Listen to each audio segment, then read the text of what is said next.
Welcome in, everybody. This is Catfish on Ice, episode 146 with Chad Minton, Rich Howe, and Kyle Perkins. How are you guys doing right now? Let's get into it. Hockey season is almost upon us. I am like going crazy right now because I need hockey back. It's amazing to see even the prospect games happening right now. Just to see some boys fighting and shooting the puck. It's just amazing. I can't wait. It's so cool. So cool. Best time of the year. Like I said the other day, people are playing Sticky McShooty. There you go. I love that, yeah. And the world is a better place now. Oh my gosh. It is. I mean, we're being subjected to horrible Titans football if you're a Nashville native right now. So let's just get hockey back. I mean, why are we putting ourselves through all this trauma of football right now? Like, we just need hockey back. I mean, I watched the Titans on Monday Night Football, and I've never been more embarrassed of being a fan of a team. Well, actually, I got to take that back because I'm a Vanderbilt football fan. But at least it was on the national stage on primetime, you watch the Titans, and they just completely pooped the bed. That's what I'm going to call it. You know, I'll say it safe for all the younger ones that are watching. Right. They pooped the bed tonight or last night. They did. It was embarrassing, man. So we just need Predators hockey back. I don't watch football. Like, I'm pretty much just hockey, but the Bills are pretty good, aren't they? Yo, they're Super Bowl. They're Super Bowl caliber. They're really good, right? Now, but when you lose like that on national primetime Monday Night Football, the crown jewel of NFL week, and you were the number one overall seed last year, and then you get beat like that, there's no excuse. But anyway, we're not going to talk football tonight. No. We're talking Nashville Predators. I got my Preds shirt on tonight. I'm excited. I'm foaming at the mouth for some Predators hockey. I'm ready for it. So welcome in, everybody. Kyle, how are you feeling tonight, man? We're doing our Fantasy Hockey League draft rankings here tonight. We're going to draw out of a hat, old school. Got the hat right here. Got all the names in there.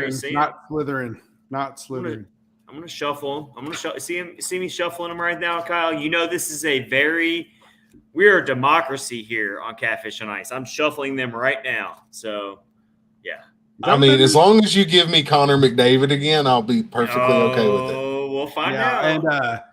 And if you do win there, Mr. Perkins, no prize for you now, buddy. Okay. We'll auction it off or something. Wait a minute. No. Is that the new rules? If you go back to back, you don't get a prize. No, people who are on the hosts don't get a chance to win. Yeah. Well, when Kyle, I wasn't a host yet. Whenever we started last year, that's what I was about to say. I mean, this year is. I don't know. That's fine. Whatever. None of us are eligible to win, but we've got two new teams in here. Liz and Nikki are both new teams in the podcast league. Yep. Speaking of which, Nikki says howdy. Hello. Lindsay says, hey, friends. Finally, hockey season. Max Greenberg says, to be fair, we watched the Preds in 2021 early season in the playoffs. Yeah. This is UC Saros. Don't let the name fool you. Says good evening. Mike Twitter. Hello, you all. Mike Twitter. What's up, man? We love Mike Twitter. He's awesome. Everybody's on here tonight. Lindsay says I'm going to lose it if Kyle gets first overall. Me too. Oh, I'm shuffling them right now. Okay. Not fair. Then Lindsay says, love for you guys to talk about, I'm assuming that's reverse retro. What you expect. We'll fit that in later in the episode. I want to see a all Navy jersey. That's what I want. We'll fit that later in the episode. We'll talk about that later. That is a good topic to bring up. Thank you, Lindsay, for that. We'll talk about that. All right. Here's one more before we get started. Mike Twitter, I'm curious for you guys to talk about Shorzy. Oh, that's my jam. I watch the whole series at least once a week. I watch it too. CJ's in here too. I'm muted. I'm here. Can someone send the picks. Yes, we will let you know soon. Oh my gosh, there's so much going on right now. All right, Man, it's like an overload right now. Like we love all of you, though. These are all of our Thank you so much. friends. We love all of you, friends of the podcast. Nikki says I'm predicting the mustard cat. Please, for the love of all that is holy, do not do that. All right. Anyway, we love all of you for joining us tonight. By the way, some of our closest friends, and we get to talk hockey with you all the time. It's perfect, and we love it so much.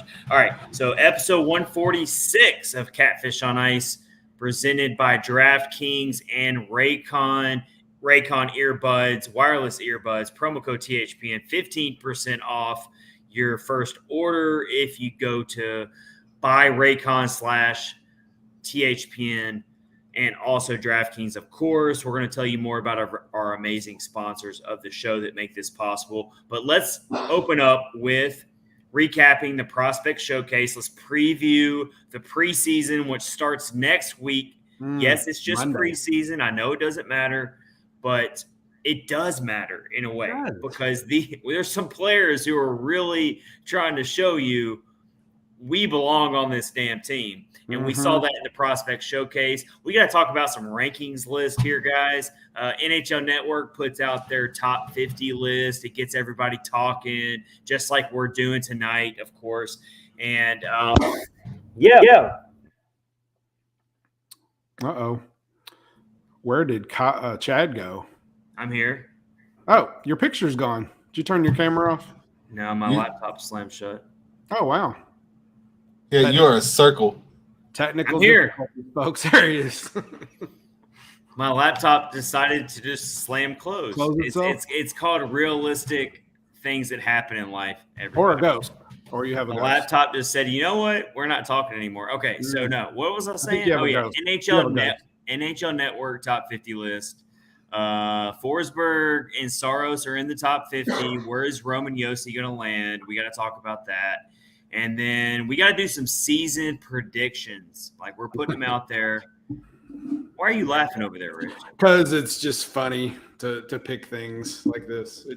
It's always good. It's just hilarious. We got some good ones here. Though. We do. Oh, there's some good ones. It's going to be. We're going to do our some of the run-of-the-mill predictions. We're going to predict our Stanley Cup finalists, who's going to win the Stanley Cup. We're going to pick every division winner. Each of us are. I don't know Kyle's picks. I don't know Rich's picks. This is how we do it. We always keep it very fresh here. We don't share our picks before the show because it makes the responses so much more organic, and we love it. So, yeah, I've got some good ones. You're going to probably. We're also going to pick our most improved player for the Predators this year. We're going to predict that. We're going to do our MVP prediction, our Norris Trophy prediction, and our Vezina Trophy prediction. So stay tuned for that. We also got to do some NHL Quick Hitters. We're bringing that back. So during the season, if you're new to the podcast, last season, when everything's going on, there's all this news going on, we usually do an NHL Quick Hitters segment to close out every episode, and we hit a lot of rapid-fire topics around the league. We're going to bring that back tonight because we have some big things going on in the NHL, some big retirements going on. And also, we've got a new player who is the highest paid player in NHL history in the salary cap era. So we got a lot to talk to. And also, Nick Kaiser of 102.5 The Game, executive producer of the Midday Show, is going to hop in any minute now and talk about some of this stuff. So loaded show, guys. Loaded show. 'Tis the season for hockey. Even though my laptop decided to slam shut on me just now. It's a ghost. I'm telling you. There's a ghost in my apartment. Your apartment is haunted. Anyway. All right, let's go to Kyle first to kick this episode off. I know that Kyle really watched the Prospect Showcase. I did as well. Rich had some things going on, but he knows exactly what happened as well because guess what? We're in 2022, and you can find out really quickly what's going on these days. And the crawl at the bottom of the screen also says Predators go 2-0-1 in 3 games. Yeah, that's Rich's catch-up. That helps. Right there. There you go. All right, let's go to Kyle first, though. Break down just overall, what did you see from the prospects, from the Predators? They had a really strong weekend in Raleigh, North Carolina, and they go 2-0-1. And even the one loss they had, they showed a lot of resiliency. Yeah, they honestly looked like a younger version of the big squad. Mm-hmm. The way they played, the aggressiveness, they did take a fair amount of penalties the second game.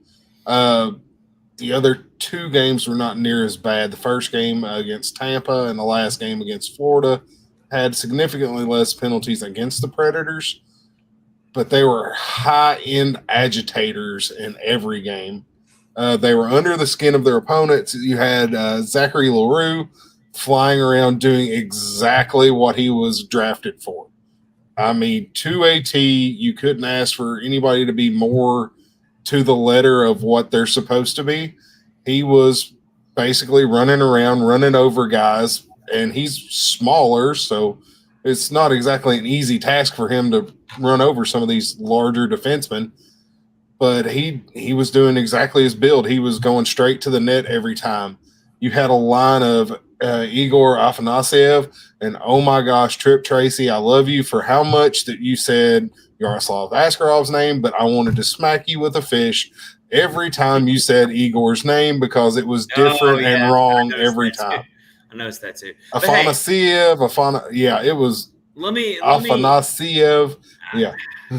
Let me cut into that a little bit. It drove me crazy too, Kyle, but at the same time, it's the Carolina Hurricanes broadcast, and they're having to cover 4 different teams' prospects. And I can just tell you, personally speaking, how hard it is just to keep up with the prospects on one team that you're covering, because it's and we kind of learned that, honestly, in this prospect showcase. We have some newcomers, Kyle, that some names that maybe a lot of people didn't know about, including myself, going into this prospect showcase. How about this guy, Marcus Nurmi? Nurmi has been making a case. He's his name constantly during this showcase. He's so big. 6'5", 206, so big. Hey, there's a lot of big boys. A lot of big boys. Navrin Mutter. He was making a lot of noise out there. This Cameron Hallsinger, yes, who is there on a PTO. He's a smaller guy, but he's got that dog in him, as they like to say. He fits the Preds system perfectly. I can promise you that. Like with the way he played. But the last 2 games, he played his butt off. I mean, there was just you already had a line that is a potential line in Milwaukee this year that looked amazing together, and that was Parsonen, Afanasyev, and who was the other guy? I just went blank. Was it Nurmi with them? They had all different types. I mean, but it was Afanasyev and Parsonen played together a lot. They were the catalyst of this team for much. I mean, I agree with a lot of what you're saying, Kyle. Igor Afanasyev, he came into this tournament, and I know it's not a tournament, it's a showcase, but at the same time, we're going to call it a tournament just for the sake of it.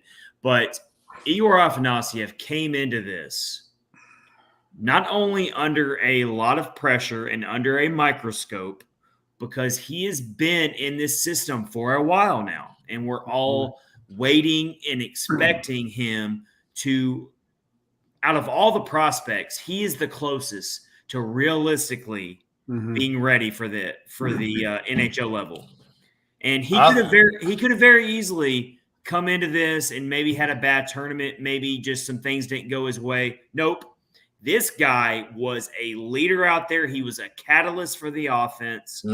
Kyle, what were you about to say about that? I mean, he was. I honestly think if you have somebody go down in the middle 6 on the wing, it's a very strong chance that that's your guy that's going to come up. Out of all the stuff I saw on Twitter, his name came up obviously Askarov is going to come up. Everybody We is still got to excited talk for about him, him. Yeah, we yeah, can't he's overlook not. him. Yeah, but we'll get to. Igor was the name that a lot of people threw out, saying he played really well, had some goals.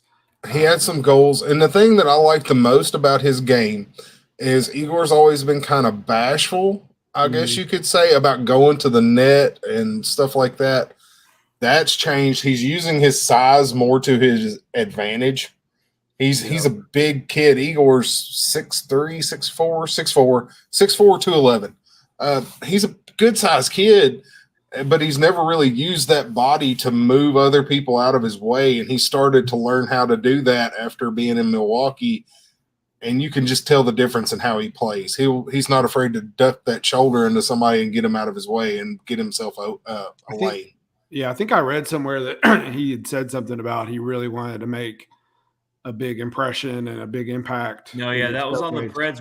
That was on the Preds official website. Like he knew that he was under a microscope, and he absolutely delivered. Really great things from him. You expect Igor Afanasyev to carry that over into the Milwaukee Admirals season. I do. Here's my thing about, and we're going to kind of talk about it more as we preview the preseason. We got Nick Kaiser joining us from 102.5 The Game. He's going to expand on this as well. We're going to ask him some questions when he joins us here in a little bit. But out of all the I don't think there's a lot of roster competition in terms of prospects who are realistically going to earn themselves a spot in training camp. But if there's one player that might have an outside chance to do it, it's Igor Afanasyev. So we got to watch him closely in preseason, in these preseason games. And I mean, you never know what a head coach is going to decide. I mean, he might just be really pushed to say, you know what, I see so many great things in this kid, and we need a jolt of energy to open the season. We're going to put him out there. It could happen, but overall speaking, he stands out. Let's talk about Yaroslav Askarov a little bit. Well, maybe not a little bit. How about we just spend like the next hour on it? We probably could. You want to talk about players who lived up to their reputation, lived up to the pressure. We have an ad going. Hold on, sorry. Which weirdly is exactly how he. Technology. Just always some free ad space for whoever that was. Yeah. Free ad space for whoever that was. Okay. Yaroslav Askarov. All these advertisers want to jump on the Askarov train, I guess. Yeah, I don't know. That's what they heard, and they just jumped right on. All right. Anyway, Askarov. He absolutely lived up to the hype. He could have easily also, just like Igor Afanasyev, he could have had a down tournament. He could have maybe come out and been a little lackluster. No one would have really blamed him, especially considering overseas in the KHL and VHL, he didn't get many reps. He was just sitting on the bench and not getting those critical practice and game reps that you need as a goaltender. But he came out and just looked dominant. He did. Yeah. I watched a little bit of one game he played in, and he was incredible. But I remember seeing the little clip. I think Kyle probably shared it. All of us probably did. But where someone came in on him, and he was going to his left, but then he like stuck his skate out to the right. Oh, that was in the shootout. And then shifted to the right, and he was like, that was a killer move. I really don't know how he did that. Yeah, right. And then somebody else shared a clip of Dominic Hasek making the same save pretty much. Yeah.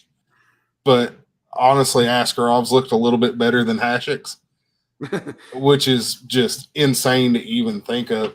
Yeah. He was fully extended, his right leg fully extended out, pushing left, was 100% beat, and somehow was able to plant that left skate and get back all the way out to the outside of the right. I don't know how that's possible. He had 2 goals come in on him in 5 periods, and one of them was a redirect on a 5-on-3 power play against Nashville.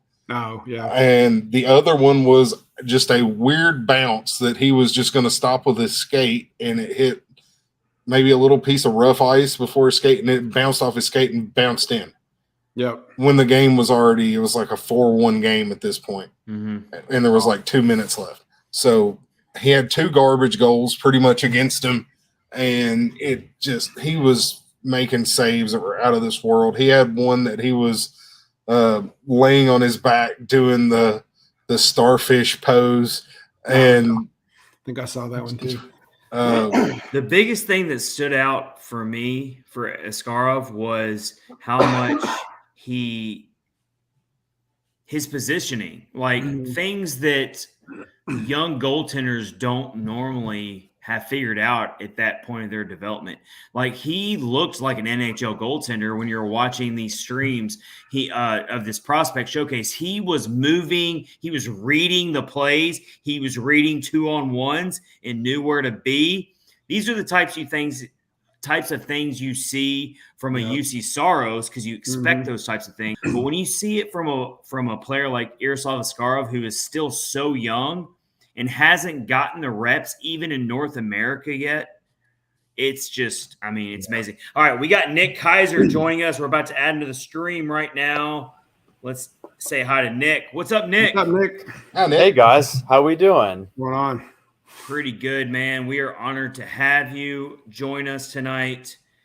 Nick is the newest contributor to Predlines.com, which is also what I contribute to as well. Rich has wrote for him before in the past as well. And then also Nick is the executive producer for 102.5 The Game, the midday show with Chase McCabe and Willie Donick, all those awesome guys. Awesome. So we are very lucky and fortunate to have you on tonight, man. How are you doing?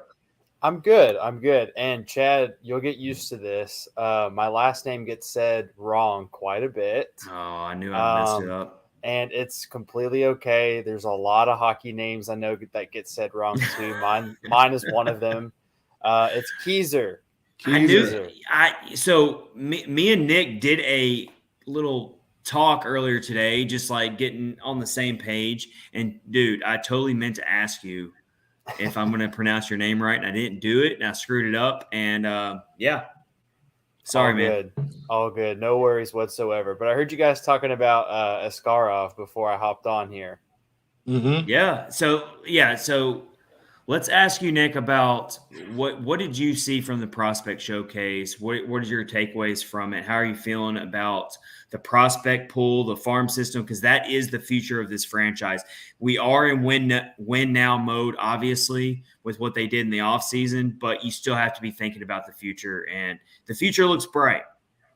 Yeah, it does. And I think fans can be encouraged by this. I think looking at the results of the rookie showcase, they go 2-0-1, and they go up against really good prospect pools, from the Panthers and the Lightning and the Hurricanes. And I'll start in net because that's where you guys just left off at before you got me on. But one thing that stood out to me about Askarov when he got drafted was they noted how he didn't look as comfortable in the net, and he does now. He looks like a goaltender that is going to be reliable here sooner rather than later. I know I tweeted the other day to see if I got any reaction about saying, hey, this guy looks like he's going to be in the crease, but when is that? That's my main question. So, I know that over the summer we saw a lot of questions as far as backup goes because we got Lankinen, and he's nowhere near as better or worse, I guess you could say, as what we had last year and Rittich. So I don't know, and I guess to transition here over to forward, because I am encouraged by Yaroslav. I don't want to spend too much time on him. I think he's going to speak for himself and Milwaukee this year. I've heard a lot of good things about Marcus Nurmi and Juuso Parssinen. Those two guys, I remember we actually did we broadcasted the prospect game here in town when they played at the Bellevue Ford Ice Center. And that's where I play on Sundays too. And I remember hearing about that event coming up. And luckily enough, we were airing that on our airwaves, and I heard his name quite a bit. Marcus, not so much, but Yuso a lot. He has a great shot. I've seen a lot of video on him, and he looks pretty good.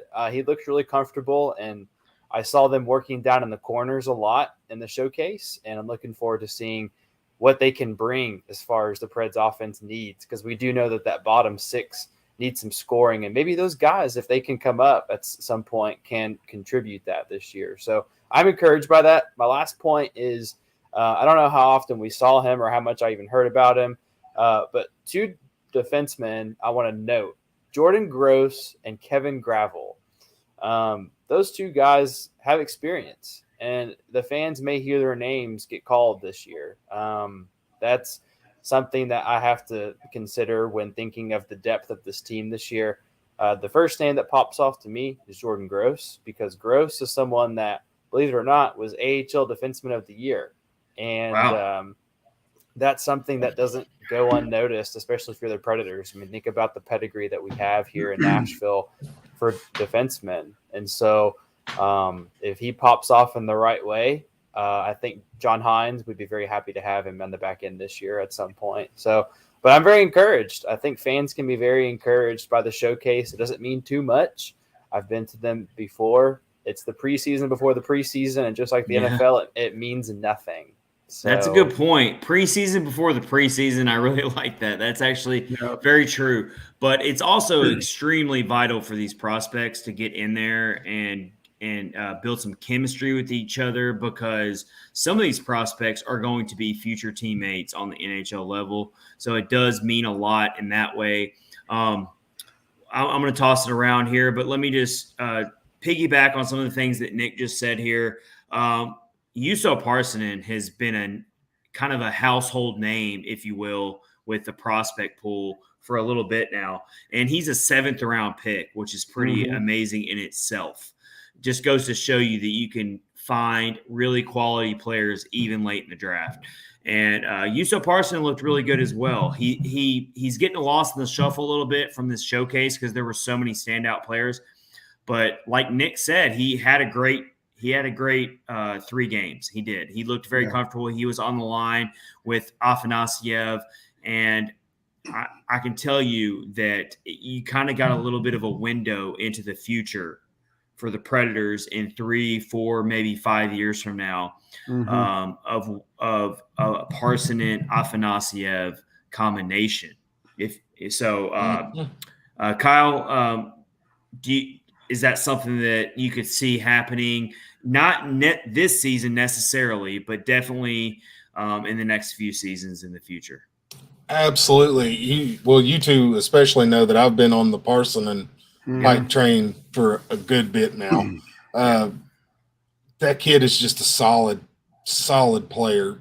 And yet again, another bigger kid. He does everything well. He's not super flashy or anything like that. He just works. And, that's what you need for a middle six guy. And, I mean, I like him. It's hard not to like the Finnish players. God knows Nashville loves them. It's just he doesn't do anything that makes you go, oh, crap, I can't believe he did that. He might have games where he's a little bit not as in the forefront, but you're not going to see a lot of huge mistakes out of him either. So for sure, it's hard to beat a solid guy that's going to get you some points, whether they're assists or goals. Yeah. You watch. I didn't get to watch a lot of it, but the clips I saw, very encouraging to see these young prospects, the way they're playing. It's exciting to see what, like Chad said, what's going to be 3, 4, 5 years down the road. Just see these guys playing together, and there's a lot of big bodies in there too, which is a good thing as well. We know John Hines likes the big players, so and then a lot of good stuff. Another really big, highly talented prospect that we all know about is Luke Evangelista. He's a little bit further behind Parssinen and Afanasyev for sure. He absolutely needs a full season in Milwaukee, at least as much hype as there is. He has to round out his game a little bit more. Coming from the OHL to the AHL is a very difficult transition. Mhm. So we have to pump the brakes and be a little patient with a player like Evangelista, who is offensively gifted, but he has to round out his game. He might run into some growing pains with the Admirals this year, but he looked really strong in that last game of the showcase against the Panthers, especially in that third period. So going into that third period, for people who didn't get to watch that game on the stream there, it was a 2-1 game. And the Panthers prospects were undefeated coming into that game. 2-1 game, very much up in the air, close game. And the Predators prospects just completely took over that game offensively, put all the pressure on the Panthers defense. And it was like they just flipped a switch and said, you know what, we're going to overtake this game. And it kind of felt like you were watching a Colorado Avalanche game on the NHL level, the way they dominate teams offensively. That's kind of what the Preds prospects did in that third period. And Luke Evangelista got loose and made a really nifty shot to beat the goaltender to get a goal, and then also was driving the offense to be a facilitator as an assist man in that third period. And the Preds end up winning 6-1 to close out the showcase. So Luke Evangelista, we shouldn't overlook him because obviously he is very highly ranked in this prospect pool. Another guy I think needs a little bit of conversation, and Nick, I'd like to see what your opinion on these two guys would be. Adam Wilsby and Spencer Stassney. Wilsby is just so smooth. He looks seamless on the ice. But Spencer Stassney is an amazing skater. Like his skating right now is NHL level. I've heard his coach talk about him from Notre Dame and saying he's one of the best defensemen he's ever had on his team. So that's some high praise. And I'm sure Pete Weber's going to love that, being a Notre Dame fan. But but yeah, I mean, I think I've heard more about Wilsby. I think he's someone that might make more of an impact quickly. He's close. Not to give Stassney, the negative part of this review, I guess, but both of them, I guess, are close to the same level of play. I think they're going to contribute well to a Carl Taylor offense. I think if they thrive well, then they're going to be just fine, and they'll progress the way that they need to. Curious to see how they're used on special teams. That's more of my thing, Kyle, is how are they going to be used on special teams, and how attractive is that going to be for Coach John Hines and his staff? And because the Preds, as we know, the last 5 years, special teams has not been their friend on a consistent basis. Yep. And that's what we need more of. And think about the year that we went on the Cup run. We had that consistency for the most part, I will say.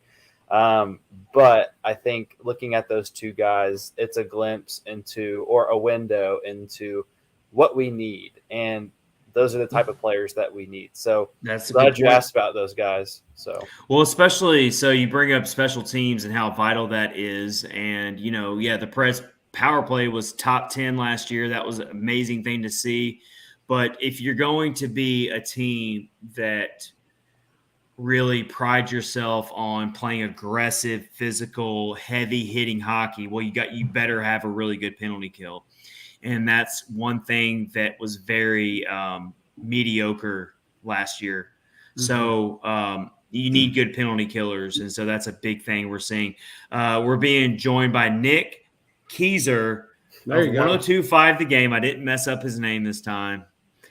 Executive producer of 102.5 The Game Midday Show, and also the newest contributor of Predlines.com. He's going to be putting out some really amazing, awesome Preds content as we get ready for the season. So look for him there as well. All right, Nick, I got to ask you, what are you looking for in the preseason? here as it starts next week? What are some things you're hoping to see? Some players, some lineup decisions by John Hines, whatever it is. What are you really hoping to see in these 4 preseason games that the Preds will be playing in? I think the first thing I want to look for is I want to see some goal scoring. I want to see some comfortability on 5-on-5 hockey, because I think as we watched them play against the Avalanche, we've talked about this a lot on the game, is the Avalanche or the measuring stick. Okay. And today, That's a tough measuring stick. Yeah. But seeing Nathan McKinnon's contract, we're going to be dealing with that for a long time. And it's going to be a piece that they're going to build around for the next 8 to 9 years. Thanks. So the better part of a decade. But so I think the biggest thing is the 5-on-5 for me. If I'm going to a game, if I'm watching them very early on, that's the biggest thing for me. Also, don't count out the defensemen so much, because there are guys that are going to be challenging for spots in camp. I think that bottom pairing is very much up for grabs. I know Mark Borowiecki is someone that is going to choose some minutes for us, but I don't really think he's a guy that is going to be here as long-term as people maybe would like him to be. I think he's done exactly what you've needed him to do. And I wasn't so encouraged with Lauzon. I like that we have him. I have hope for the young guy. I mean, I'm a young guy myself. That's a split. That's a split decision there.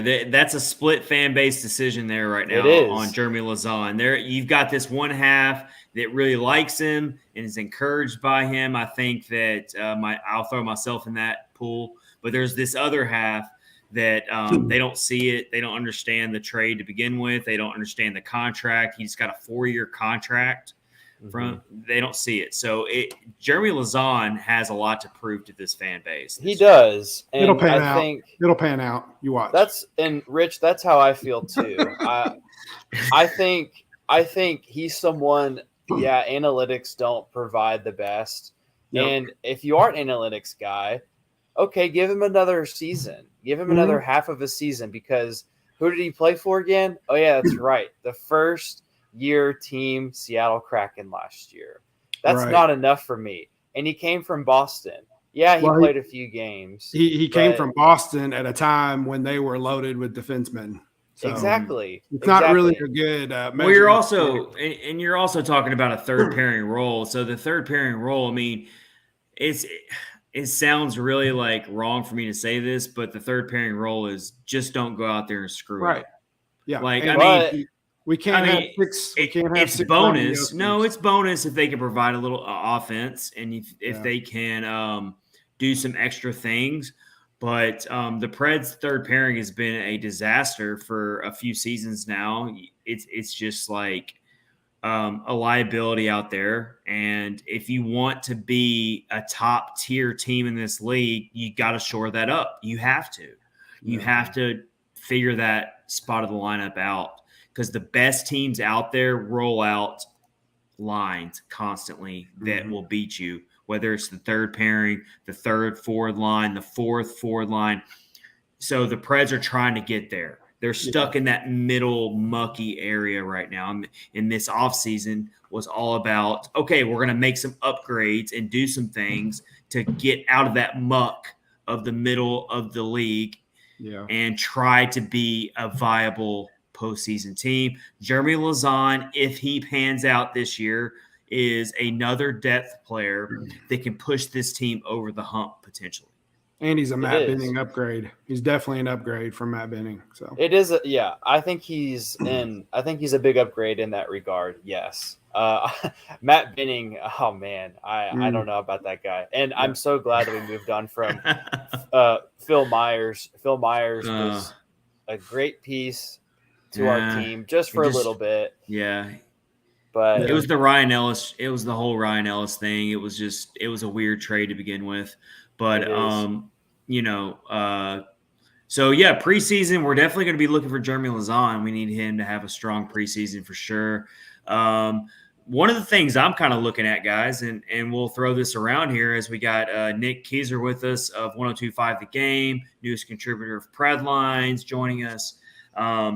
So I want to see how these new guys fit in. I mean, the Predators were actually a pretty busy team this offseason. They don't usually do that. Historically speaking, the Predators don't make a lot of big moves during the offseason. Like, they're just not that type of organization. But they did this year. They went out and got Ryan McDonough for nothing. They got Nino Niederreiter for a very team-friendly contract. And then I went on a rant last episode about how much I like Zach Sanford, and no one's talking about him. But I think that's going to be a good addition to the fourth line. So, Nick, what are you thinking when it comes to the preseason? We got to see where these guys are going to slot in. What is John Hines? What is his early thoughts on where to put these guys in the lineup? Well, that's a good question, and we're going to see that in the first week. And I'm curious to see when they run scrimmages here at Centennial what their lines are going to be. Now, that's going to be a rough draft of the game, obviously.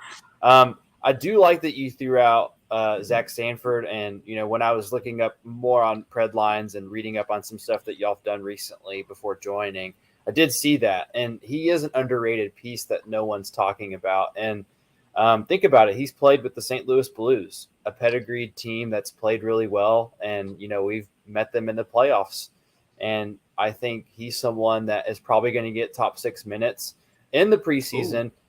Now here's why. Here's why. I want to see the most out of him if we get him. Now, if he plays a lot in the preseason, that tells me that, okay, look, he's someone that we're considering putting on our bottom 6 this season. Mm-hmm. Yeah, and there's no shadow of a doubt. And correct me if I'm wrong, but is he on a 2-way deal or a 1-way deal? I'm pretty sure I think he's on a 1-way deal, 850. He's on the minimum. So 1 year, if you give up on a guy like that, yeah, he's basically playing for his NHL career because he's 27 years old. So although he is still in the peak and prime of his NHL playing career, since he is a fringe roster bubble type of player at this point in his career, if he goes out and shows out this year for the Predators and makes a really big impact for this team, then that's going to earn him a longer-term contract next offseason, whether it's with the Predators or somewhere else. So he has a lot to play for, and I think it can only benefit the Predators when you have a player like that who has already won for other teams, and he already plays that really gritty style of hockey to begin with. So you got yourself a hungry player. Yeah, and we need that. And I just thought of this while you were saying that. Imagine if you see a line with Afanasiev, Sanford, and Cody Glass. Oh, I think that's a. I haven't heard that one yet. I think that's a good dummy line to throw around just to see what they have. Because think about it, Glass has a dynamic play being up the middle. I think he can play in the corners, play in front of the net, and he's your fourth line center for sure. He go in and out. Now, Chad, I will say really quick on that point, I think he's capable of being second or third line just because of his firepower and his potential. I'm encouraged by who he is. I know Vegas saw something good in him. Preds do too. But the reason I have him on that pairing just in the preseason, I'd be curious to see if it happens. I know it's a very big called shot. It's preseason. Like I said, none of it matters too much for the regular season, but you just want to see what these guys have. And, Igor just scored 4 goals in the showcase. And if Zach Sanford can kind of hold his ground, hold them, be that glue for them on that line and kind of show them the ropes of, hey, this is what it takes to play NHL minutes, that's going to be encouraging to me. So you make a good point. You make a good point, Nick, as far as – so in the preseason, you're not going to see – your Philip Forsbergs and your Ryan Johanssons and your Matt Duchene's and your Romeos. Maybe the last game. You're not going to see them that much, obviously. You're going to see these younger prospects. You're going to see these fringe roster bubble type of players like you're mentioning. And so, you're expecting to see Cody Glass be a very big part of the preseason, and you want to see him dominate in this role. when I say dominate, I mean just look like you're in control out there, because if you're going to be a fourth line starter to open the regular season, well, you better look really comfortable in the preseason then. Mm-hmm. So Cody Glass is absolutely a player that we're all going to be focused on very closely. Think too, in the preseason, don't leave Philip Tomasino out. I know people are going to scratch him in as, hey, he's going to make the team right off the bat. Yeah, but look for him to play in about 3 of these games. I'm not kidding. I think he's someone that I think he needs more time on an NHL ice, get comfortable with feeling like, hey, I have this mojo. I need to keep this going, because, his confidence was boosted.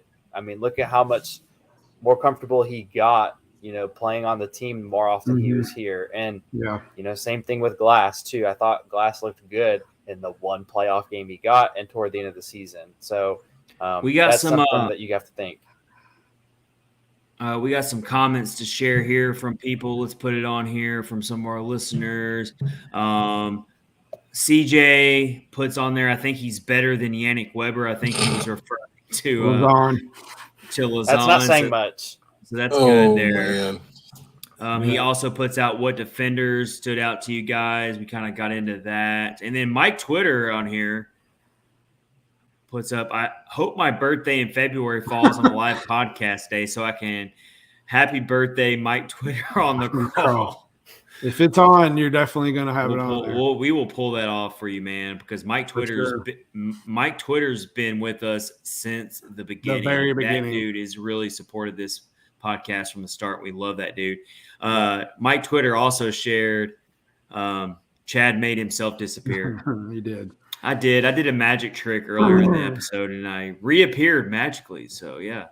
All right, good stuff. We appreciate the comments on YouTube, on Twitter, at Catfish Ice. We love you for always watching with us. Oh, all right. There's another one real quick. What? Nikki's birthday was on Sunday. Oh, happy birthday to Nikki. Happy birthday, Nikki, for sure.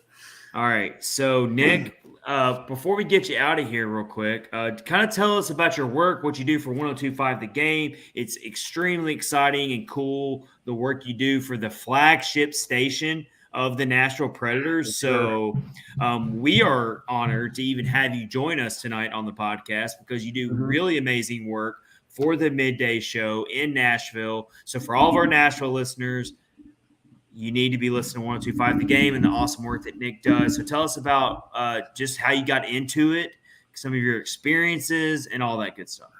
Yeah, for sure. So 102.5 The Game has been something that I always listened to growing up. That was what I listened to for the pregame and postgame show, going to hockey games as a kid.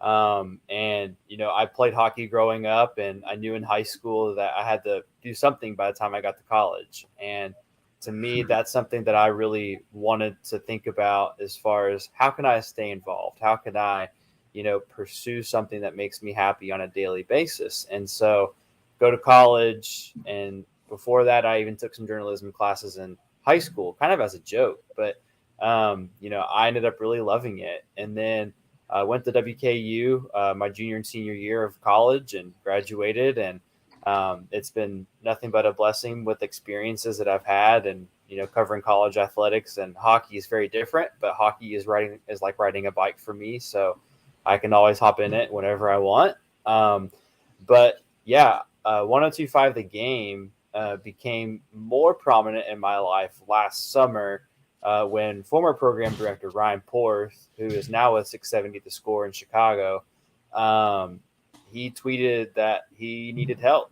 And I was very fortunate to see that. I thought about it, and very quickly was like, hey, send over your info and we'll go from there. And since then, haven't looked back. I was still in school when I got my job, and I came down on the weekends, and I would play hockey on Sundays, be at the radio station on Saturdays and Fridays. And I got more acclimated to, meeting new people, and then it moved into hockey season. Then I got into doing highlights for the Preds all of last season for the most part. Home and away games, super fun, really, really stressful, cutting clips during a game. Getting the best moments is very, very hard. But to me, it was seamless because I've been playing hockey all my life, and it was easy to listen for those things.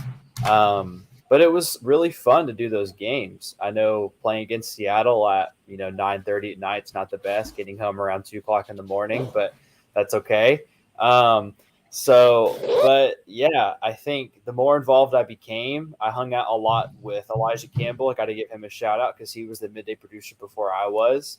And he was a really good mentor for me to, learn under his tutelage and know the ins and outs of his show. And the days he was out, I was in, and I graduated and had some more time on my hands, and just was in there as much as I could be. And that always goes to show, if you can put out for someone and they notice, it really goes a long way. Just put your best foot forward. That's my best advice with this. Yep. And it's been a wonderful experience, and Chase McCabe is a good leader. You get to work with some. Station. You get to work with some really amazing people, and like Chase McCabe has really made that station just like the content that 102.5 The Game is putting out. I mean, it is the best station in my opinion in Nashville covering sports. Willie Donick is just he does a great job at not just covering the Predators, but everything on his plate, I can only imagine, and he does a great job. So you get to be in that environment. That's awesome. Nick, we really appreciate it, man. I just got a question real quick before you go. Throw in a question. Does Willie Donick say "Oh my laundry" in everyday conversations? Could you throw that in? He's like, hey Nick, what are you doing today? Oh, my laundry. I tripped. Quite frankly, I've only heard it a few times. Yeah, I'm just kidding. It's great though. It's so funny. I have another Willie related thing. Okay. Can you ask him if he knows what the plan is? Oh man, the big theme of the off season. That was the whole thing, and I loved it. Yeah. He melted down for 2 days straight over the plan. It was great.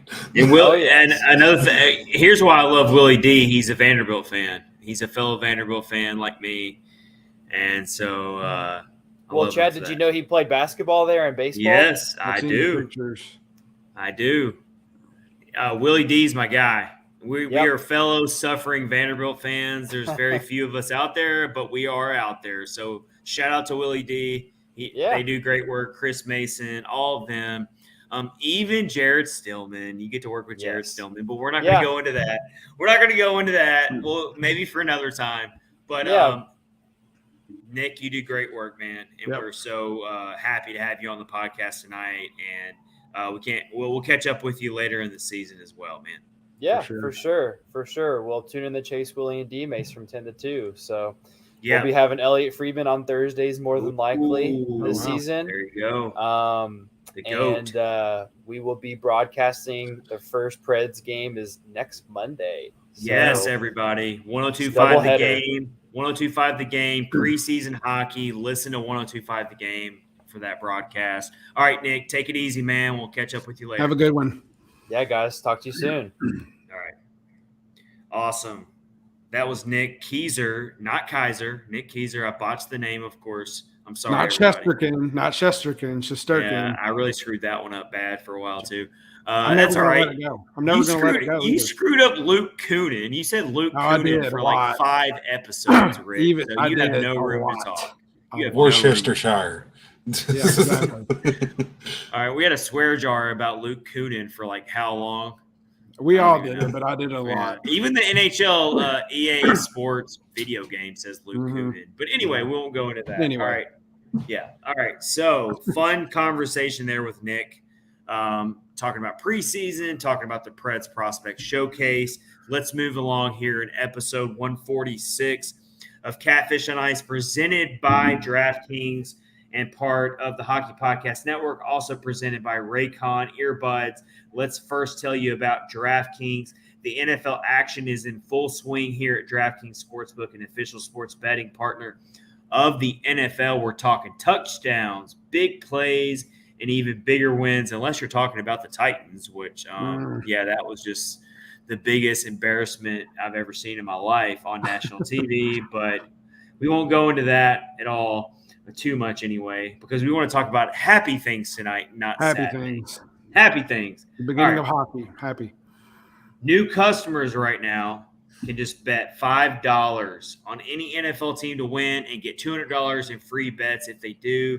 If that's not enough, everyone can boost their winnings with DraftKings stepped up same game parlays. Right now, for every leg you add, you can boost your winnings up to 100% with payouts bigger than ever. Why bet on football anywhere else? So, yeah, you can basically like be watching a game live and just be like, you know what? I'm going to throw a little bit more money down because I feel good about it. Your odds get boosted and you win even more money.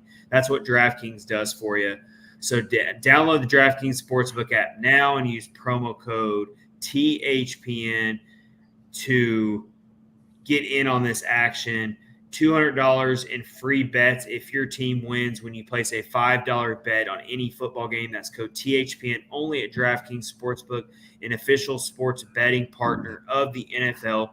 Minimum age and eligibility restrictions apply. Please see our show notes below for details. If you need gambling help, have a gambling problem, and for responsible gambling practices, it's all the information is there on that as well. So go do that. Yeah, DraftKings, promo code THPN, right in the middle of football season. When the NHL season gets started, DraftKings will be there for you as well with some really awesome deals. Faux show. Faux show. All right, guys. Let's go ahead and let's do it right now. Catfish on Ice Fantasy Hockey Podcast League. I got the hat. We're going to draw the winners, or not the winners, but the draft order. Draft order. Here's the hat. You see all the little pieces of paper. We're doing this old school. Notice Chad's is on top. Oh, you didn't see anything. I'm shuffling them right now, okay? Come on. Yeah. What can I do to make this seem like I'm doing this realistically? All right. I really don't know these names. All right. We put it on our Twitter profile on social media. We laid out all the names, all these amazing names. Rich's team name is Lankinen's burner account. Kyle's name is Yaroslav's Molotov. Yeah. What are some? We had to even come up with some names in the private chat tonight. What did we come up with? Oh yeah, Liz is one of our newest. She needed a name, right? Team. She needed some help, and so we helped her. We threw out some names, and we came up with Pekasaurus. Oh, that's great. She said we asked her what her favorite players are. She said it's Pecorine and UC Saros. And so we came up with Pekasaurus. I won't share the name that I came up with first because it's not safe for all the youngins that might be listening tonight. We try to be a family podcast. Naughty. There's actually a couple of naughty names. CJ put a naughty name out there too. Yeah. But it's Man, okay. throw CJ under the bus, why don't you? Well, it's CJ. Right? I mean, CJ is a naughty person. So I don't think any of them are going to ever be as good as UC Saros. I mean, that's good. You're not going to beat that one. I wish I could be that witty, and I could have came up with something like that. Pekasaurus is a really good one. So CJ puts up on in regards to his suggested team name for Liz. He puts up whoops. His wasn't as bad as mine, but anyway. Yeah. Anyway, we'll leave that up for debate. Go ahead and draw my name out. Let's come on, Bettman, get at it. All right, go ahead and get my name out of there. You just compared me to Gary Bettman. That's my stuff, dude. Oh yeah, Kyle. I thought we were friends. All right, here we go. The New York Rangers. Here's the hat. I don't know. You should have got some ping pong balls. Should have. All right. Here is the first. Do we want to go reverse order? No. Or oh yeah, maybe you should. No, I don't know. And the last name I pick is the first pick. How much drama do we want to have here? That's pretty That would be pretty dramatic. All right, Kyle and Rich, you guys decide. Should we go reverse order or the first name I pick is the first pick? What do you guys think? Just go normal because we're not that smart and we'll get confused. Oh, that's true. That is fair. All right, here we go. Lankinen's burner account. Pull it up. Shuffling it right now. I don't know. See, I'm not looking. I don't know. No conspiracy theories here. All right, here we go. That's it. I got the name. And it's Hats mine. to the side. Hats to the side. Here we go. It's in my hand right now. The first pick in the Catfish on Ice 2022 Fantasy Hockey League is Groob's Crack House. CJ. CJ just got the first pick in the draft. Lottery pick. And I think he's watching live right now, so he can is, comment on how he feels. Congrats, All right. CJ. First pick, I'm going to lay it out here to the I'm side. good with number 2. I'll take Leon Draisaitl or Nate McKinnon. All right. If CJ's watching here, we'll see what he has to say about it. Lindsay says, I'm happy for CJ. She says, oh, snap. Nikki says, Oh, he said, oh, snap. congrats. CJ said, oh, snap. Congratulations on Connor McDavid. Yeah, for I real. don't know if it's that. Oh, here you go. Here's what he said. Okay. McJesus or Big Mac or McCarr Yeah, he has a tough decision. I don't think it's that clear cut to just or take. Roman Yossi. Having the first pick is not that easy. All right. Let's see who gets the second pick. One of the top 2 picks is going to be McDavid. So let's see. For sure. All right. I Any got of the those name. 3. I got the Any of name those 3. right here. I don't know who it's going to be. It's going to be me. Yaroslav's Molotov gets the You second pick. Kyle Perkins, the reigning champion, Lucky. gets the lucky second dog. pick. That's solid. So are you going to take McJesus, McKinnon, or McCarr, whichever one that CJ doesn't pick? Hey, If you Ben got, Harper hey, get a contract anywhere, I'll probably take him. hey, That's right. as league commissioner, you and CJ, Kyle and CJ, you guys are not allowed to have any more contact until the draft starts. Yes. No more one-on-one contact between CJ and Kyle. No more talking.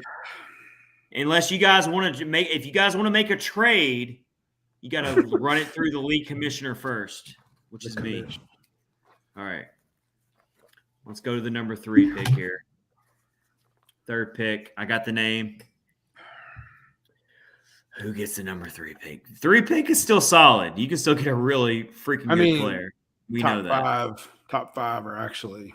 Joey's Vipers. Who is that? That's Nikki. Is that Nikki? I believe that's Nikki, one of our newest teams to the league. Expansion team, if you will. There you go. It's Joey's Vipers. Congratulations to Nikki getting the 3rd pick. That's a good one. You're going to get yourself you're probably going to get yourself Cal McCarr, most likely. Yeah. So, yeah. Congratulations on getting Cal McCarr. Congrats, Nikki. We're calling it right now. I'm going to All line up. I just want to know, is Lindsay going to draft Johnny Gaudreau? I don't know. It depends on where she picks here. How far back does she fall in the first round, everybody? All right. So we got Group's Crack House with the top overall pick, Yaroslav's Molotov as the second pick, and Joey's Vipers expansion team to the league gets the 3rd pick. All right, here we go. Got a name. I'll take number 4. We've got ourselves the Wrath of Burrow, which is your commissioner. You know it's not rigged. Gosh. You know it's not rigged. 4th pick, I feel good Kyle, about it. Did you see that one piece of paper tucked under the little edge of the hat? You're not going to there by the bill. We know you're not going to give yourself number 1. I gave myself number 4. I mean, that's not too 4 solid. Oh my 4 gosh. solid. Rich over here. Leon Draisaitl. Rich is so salty because he knows he's going to get the last pick. I am. I know. But if we do a snake draft, that means you get 12 and 13. I think the 4th pick is really good in a snake draft, actually. I'm actually really happy with that. It should be. Yeah, it's good. You're going to get Leon Draisaitl probably. All right, here we go. You're going to get Matthias Ekholm. 5th pick in the first round of the 2022 Catfish on Ice Podcast Fantasy League. The whole world is watching right now, guys. Well, at least 4 of them. No, the whole world. We're beating ESPN's ratings right now for this draft. It is riveting. Maybe the Ocho. Riveting television. We've got ourselves Hubie, Ox, and Tree. Or Trey. Trey, maybe? Who's that? That's Lindsay. Lindsay changed her name. I need her to explain in the comments her new team name. Oh, is it Huberto? Yeah, it's Huberto. Ox is the nickname for Tanner Jeannot when he first came out. Okay. In junior hockey. I don't know what the tree means, though. We got to ask her in the comments. But Lindsay has the 5th pick. Congrats. Lindsay was a really good team last year, by the way. She had a really good hockey team, fantasy hockey team. So, all right, here we go. 6th pick. Riveting television. 6th pick is Jersey King. Jersey King. That's Chris. A couple together on their picks. That's Lindsay's better half. Yeah. No, I'm just kidding. All right, Jersey King is picking 6th. There won't be any collusion there. Oh, yeah. The 5th and 6th pick is a couple.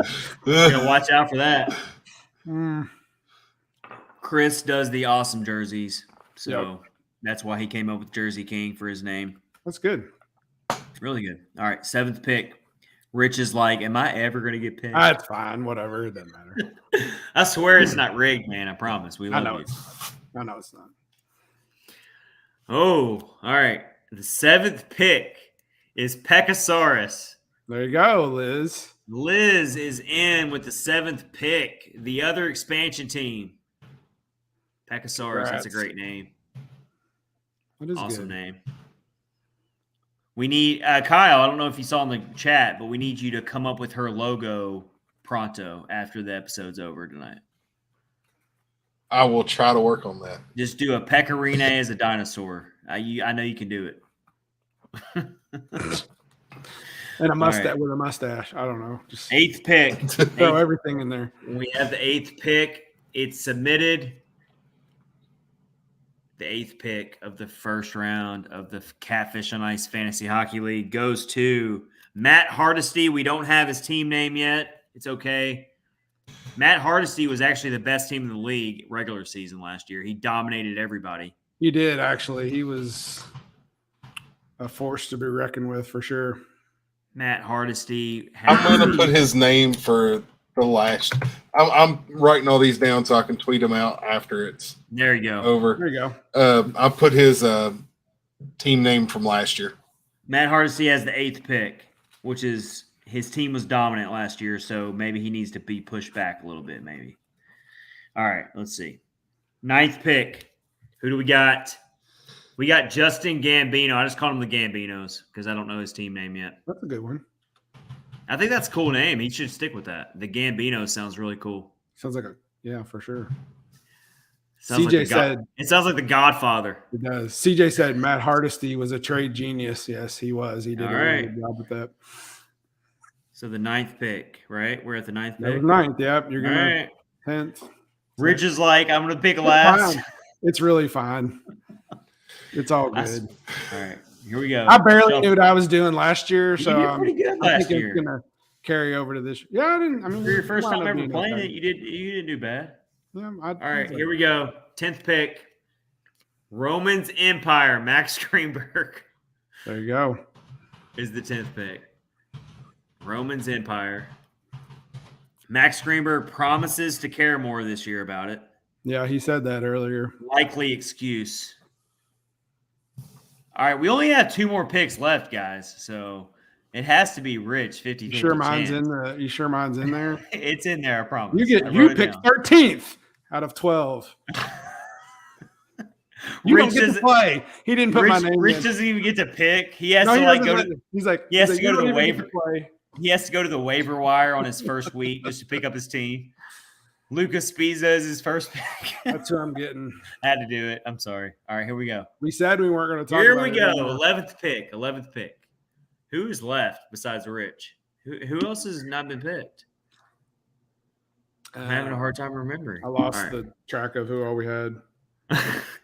You can't make this up. I swear to God, I didn't cheat. I got 12th. The 11th pick is UC Saros. Put all them back in there again. This is rigged. UC Saros is the 11th overall pick. I'm still going to draw this hat here to If figure it's out in who's there, the is it 12th even pick. in there? I'm shuffling them right now. I'm Okay, shuffling the shuffle it one up piece. real good. I'm shuffling the one piece of paper that's left. I'm shuffling it right now. Throwing it around. Oh man. You know with what? With the 12th pick in the Catfish on Ice Fantasy Hockey League 2022, the 12th pick is Lankinen's burner account. You know Congratulations I deserve it. to the organization for getting the 12th pick. I deserve it. Hey, I'm going to sign up. I'm going to get that pay subscription on Yahoo Fantasy, and I'm going to dust all you all. no, okay. I'm not really. Hey, snake draft. I know 12 you get picks 2 in a not row. that bad. You get 2 in a row. So honestly, it's not a bad spot, There's- Rich. I'm so sorry. There's 12 good players in the NHL, so There the is. top 12 in the NHL is good. So I mean, you might get like an Artemi Panarin, You can play a lot of strategy with the 12th pick because you get to pick twice in a A row. Chris You get a lot of Kreider. strategy. yeah, I think I picked. Who did I pick last year? I First, don't even remember. it was like I I don't thought I remember picked a either. goaltender. I don't remember, but I don't even remember either. All right. Lindsay explained her name. My team name is for Huberto, the Ox is for Jano, and Trey is for Brad Tree Living, the GM of the Flames, who had a great summer. Cool. All right. So, Awesome. yeah, she explained it there. It's a Very good good. name. I like it. All right. So, CJ, otherwise known as Group's Crackhouse, gets the top pick. The reigning champion gets the second pick. Yeah, of course. How fair is that? CJ said he took Brad Marchand first pick last which season. I mean, that's not a terrible choice. Hey, man, that dude had a good season last year. He had a really good season. All right, so we are going to do our fantasy hockey draft live on an episode, just like we did last year. So our draft is set for September 28th. So that will be next week. That's Wednesday, right? Stay tuned for that. That's going to be in our next episode. We're going to try to schedule it to where our next live episode has the draft. We'll see what we do. We have our order now. It's going to be fun. All right. Let's move along here. Catfish on Ice, episode 146. Rich, do you want to finish the episode? I know you're a little upset. It's okay. 12 picks ain't bad. I'm fine. I'll get It's 2 in a 12 row. It's 12 out of 12. It's okay. I'll do fine. All right. Let's do our season predictions for 2022-23. This will be comical. Comical. All right. Yeah. We are going to run through our predictions for Stanley Cup. Who's going to be in the Stanley Cup? Who's going to win? Each of the 4 division winners we're about to unleash here. Our 2 sleeper teams from each conference. 1 sleeper team from each conference. Also, we're about to predict our MVP, our Vezina winner, our Norris winner, and our most improved player that will be on the Predators. Oh, there's another one. What I leave out? The 2 teams in the final for the Stanley Cup. Yeah. And the winner. We're gonna pick our winner and who makes it there. Yeah, for sure. Yep. So, how about we go through each category and go around? So let's go ahead and start it off with the main one here. Let's do division winners first, actually, and then we'll do Stanley Cup. That's a good one. All right. Let's start off with the easy prediction, and that's the Central Division. I took the Colorado Avalanche. Breaking news. I took the Colorado Avalanche. Yeah. Colorado Avalanche. What was that, Kyle? Arizona. Did you predict the Arizona Coyotes? Hot take alert. That college Hot team. take alert. I literally picked Cody Glass to have the most points on the Preds last year. Could you? Hey, wait a minute. You might be onto something here, Kyle. Could you imagine if we clip this video and save it, if you predict the Arizona Coyotes to win the division and they actually did it? Oh. You could take I'm pretty sure I would be ending up on. You could take this clip and put it in a vault somewhere, and you'd be famous. Genius. Forever. I'm pretty sure I would be ending up on one of those Netflix documentaries about like point shaving and stuff like that. Oh yeah. Police So we're all knocking at taking the door. Avalanche. I think we're all in agreement there. All right. The other three divisions to be a little bit more suspenseful, hopefully. Yep. All right. Pacific Division. I'm about to throw y'all a serious hot take here. I'm not actually joking here. Give me the Los Angeles Kings to win the Pacific Division this year. Oh wow. Here's why. I love the addition of Kevin Fiala. I think he's going to make them even more offensively a scary team. They've got quality goaltending. They've built their team. They're young. They've got so much young talent on this team. They took a big step forward last season. I just think that they've got veterans still on this team. They've still got Drew Doughty out there. They've still got Kopitar out there. They've got a good mix of young players and veterans, and they've got goaltending as well. They've got all the boxes checked to be a contender this year. So I got the LA Kings winning the Pacific Division this year. What's your prediction? Let's go to Kyle, and then we'll go to Rich. In that division, it's kind of interesting. Vancouver was coming on strong at the end after they made that coaching change last year and everything. They were coming on strong at the end of the year, so they could be a dark horse for it. But, Chad, I really like your pick, honestly. You've got a good older goaltender. You've got a good younger goaltender. Got a few older players who are still solid. You got a few young players who could be future stars. Kempe is a good one. Kempe, and then you've got Quentin Byfield. Yeah. Second overall pick. Mm-hmm. But it's hard to go against Edmonton and Calgary. Both of those teams are strong. Calgary. So it's a competitive division. It's a competitive division. It is. It's going to be – you've got 3 to 4 teams who are going to probably be neck and neck for most of the season. Like, it's a very competitive division. Yep. I picked Edmonton just because I think out of all the teams who did any sort of minor damage to Colorado, it was Edmonton. That's actually true. You are right about that. And I think they're they're getting to the point where it's going to be like, hey, we better do something soon, or Connor McDavid's going to want to leave. So I think that's a good motivating factor. Well, and then the thing about the Oilers, they did have a pretty strong offseason by getting Jack Campbell.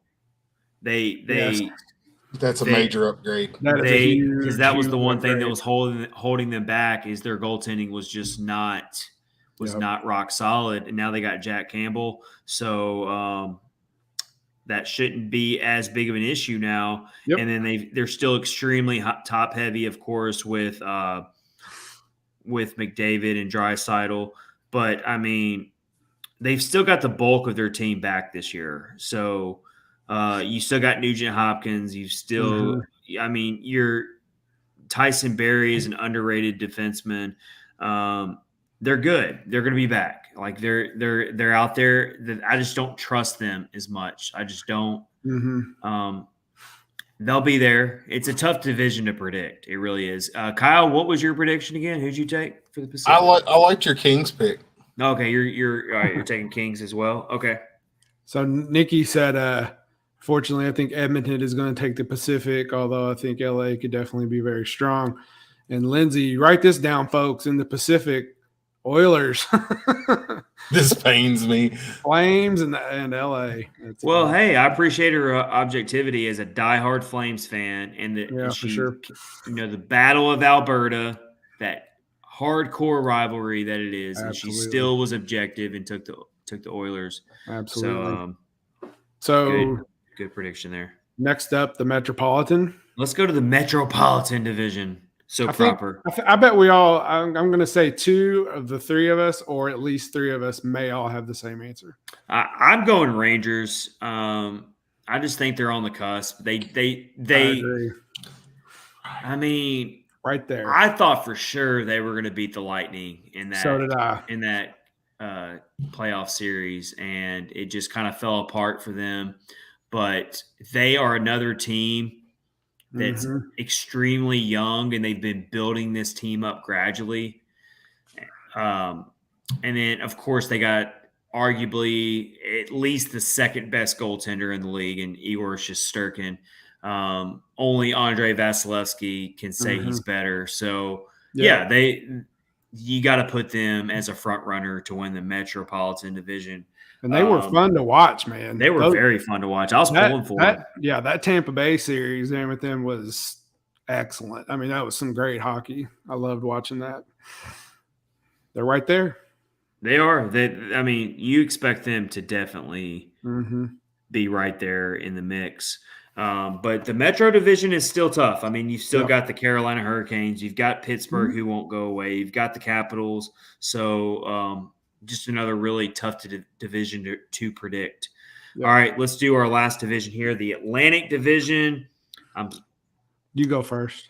This is a tough one. This was a tough one. I actually had to think about this prediction a little bit. I kind of went back and forth between 4 different teams. I had to seriously think about 4 different teams on who I predicted here. But in the end, I'm taking the Tampa Bay Lightning. Homer. They didn't win the division last year. In fact, they fell 12 points short of winning the division last year. But they put it together in the playoffs.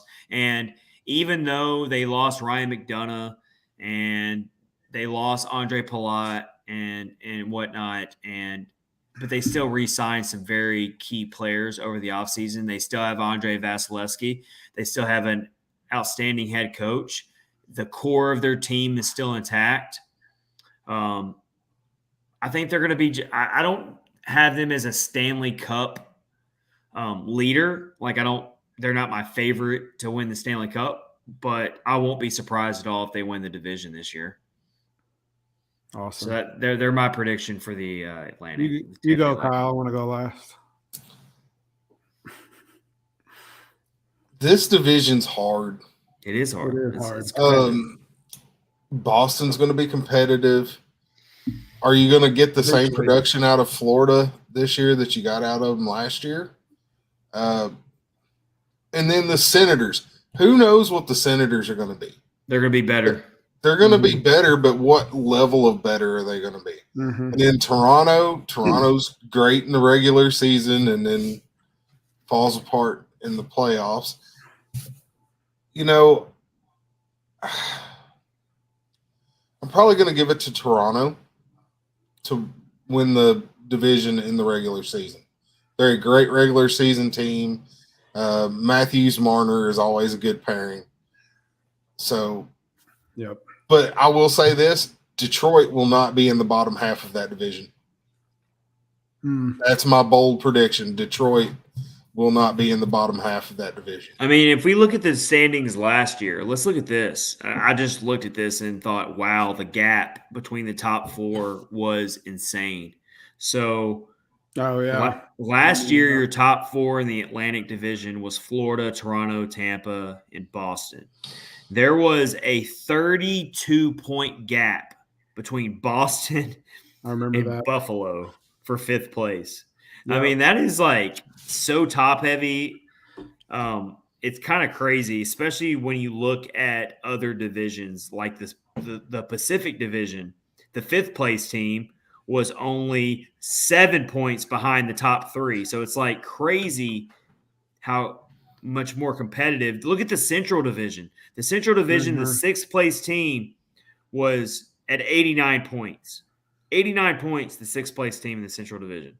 So I think that the Atlantic Division will be a lot more competitive this year. It won't be as top heavy because Ottawa is going to be better. Detroit is getting better. I don't know a lot about Buffalo. I don't know if I can really trust them that much, but it's definitely going to be a better division. Somebody needs to call the RMCP, or is that what's their police up there in Canada? Lindsay said, hot take, I think Boston Bruins are not going to make the playoffs. Boo. They will make the playoffs. It's very possible. They will. Trust me. And then Nikki said, Perron is going to make Detroit look better. They look really good. As much as I hate to say that, I agree as well. Detroit, that whole Atlantic division is improved a lot. It's going to be a lot more competitive. The RCMP. I'm sorry. Who's your pick, Rich? Mine's Toronto. It was I thought that would have been a little shocking, but so we got two Toronto picks. They're good. They're good throughout the regular season for sure. Kyle and Rich goes Toronto, and I'm going with Tampa. No Florida picks out of the three of us. That's a little surprising. All right. Can't trust them. Let's do our Stanley Cup picks now, gentlemen. I'll do mine, and it's actually going to be a little confusing because the team that I have winning the Stanley Cup was not one of my division winners. So I'm throwing a little bit of a monkey wrench at you here. He's going to say Tampa Bay. Kyle, you know that, right? No, I said no. My Stanley Cup winner is not one of my division winners. Oh, you did? Okay, I'm sorry. Yeah. You did say Tampa. Sorry. All right. My Stanley Cup is Carolina Hurricanes over the Colorado Avalanche. Wow. All right. I'm sorry, man. I think the Canes are the type of team that if they make it into the playoffs, which I expect them to do, they're the type of team that just needs to put it all together. They've lost in the second round 2 years in a row. You know that they've got to be ticked off. I know we got Nino Niederreiter from them, which is a tough loss for them, but they still had a very productive offseason and got better this year. So they're going to be right back in the mix of things. They're just the type of postseason team that should scare everybody. So a Carolina Hurricanes, Colorado Avalanche Stanley Cup final would be very exciting, first of all, because you got two run and gun teams. Yeah, I don't know how you could keep up with the action. That would be so fast, man. That's two very fast teams. So that's my prediction. Hurricanes over the Avalanche. All right, you're not going to believe what I'm about to say. Oh, so I have obviously Colorado. I mean, that's just pretty much penciled in. The other one is the Toronto Maple Leafs. What? Who's winning? The Toronto Maple Leafs. You got the Maple. Oh my gosh! If that happens, the whole city of Toronto will cease to exist because there will be so much partying and so much chaos. I'm telling you, I saw the look. They're in the same boat as Edmonton. If they don't start winning, Austin Matthews is going to want to go somewhere else where he can win a cup. He's too good. Things are going to change in Toronto. Well, on paper, they're definitely a Stanley Cup caliber team. Oh, yeah, on paper. They just fall apart. Yeah. Yeah. So and I think that might be coming to an end. All right. So Rich has Maple Leafs over the Avalanche. Yep. For Stanley Cup prediction. Lindsay said, hotter take from Chris, Florida misses the playoffs. All right. It's very possible. It's possible. All right, Kyle, what's your Stanley Cup pick? I'm going to go with Colorado and the New York Rangers. Ooh, I like that. And who's I'm going to take the Rags. Wow. So we all three of us have the Avalanche losing in the Stanley Cup. And I will tell you why. And it is one guy. And that's Igor Shesterkin. There you go. They will get goalied. That's my prediction. I like it. Love it. Oh. All right. Oh, hold on. Nikki, I have a mega hot take. I think Dallas wins the cup. What? They are so weird. Just a wild card level team that turns it on in the playoffs. Usually Otter is hard to beat. She's not. Otter was God tier.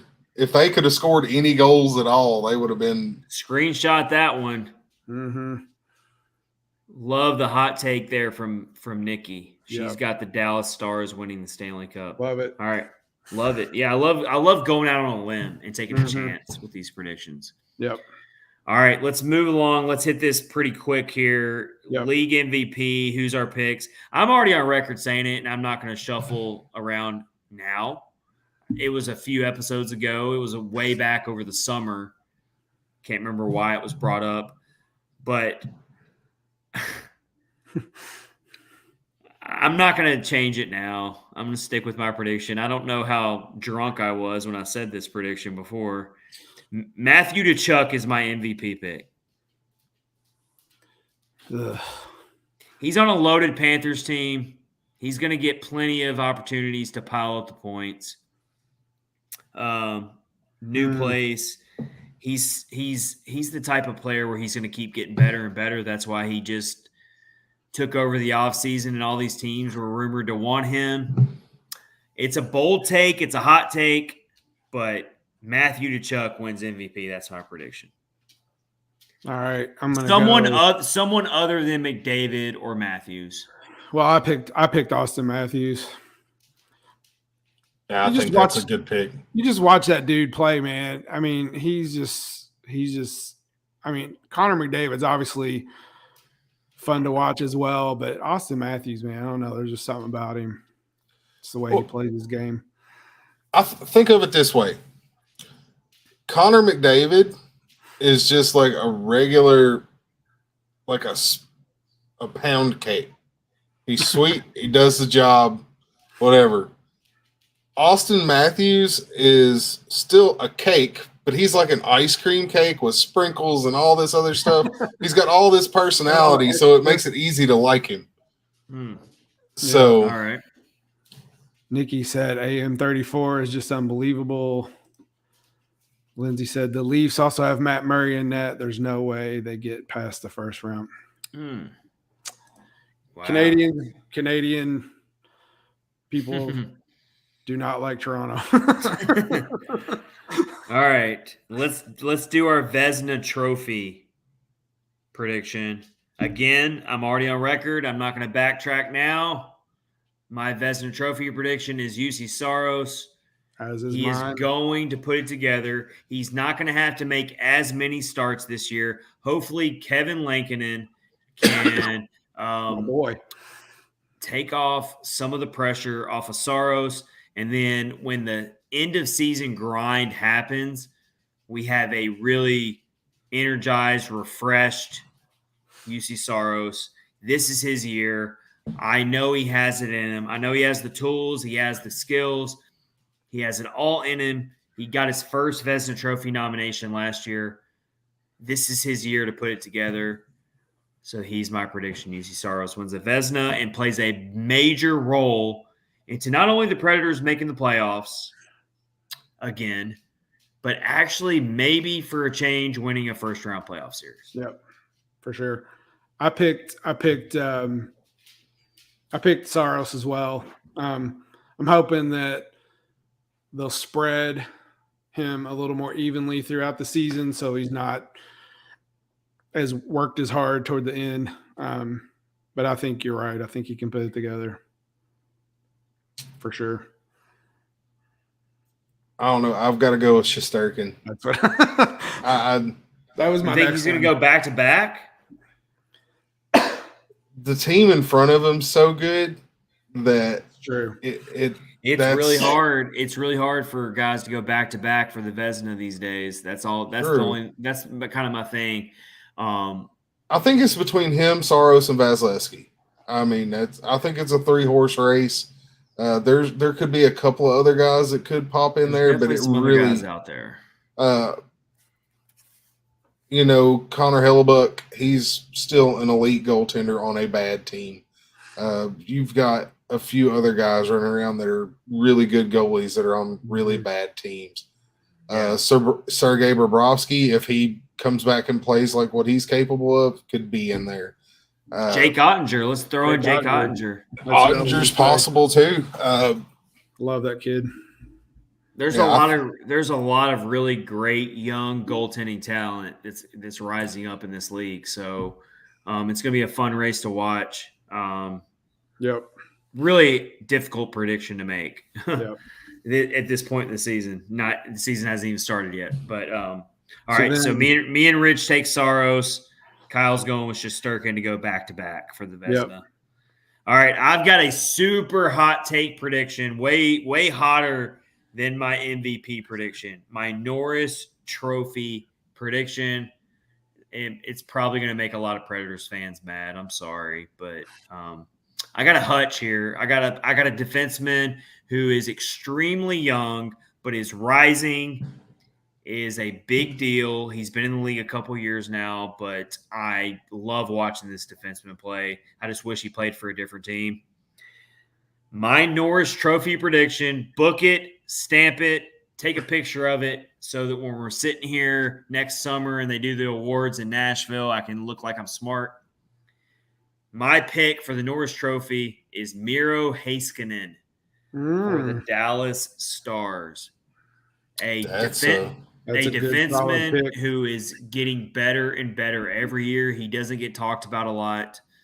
He is a poor man's Roman Josi, and he won't always be a poor man's Roman Josi. He'll actually keep getting better and better. So I'm taking Miro Heiskanen. I'm going out on a limb here. Yep. That's a good one. That's definitely a good pick. I'm going Roman Josi.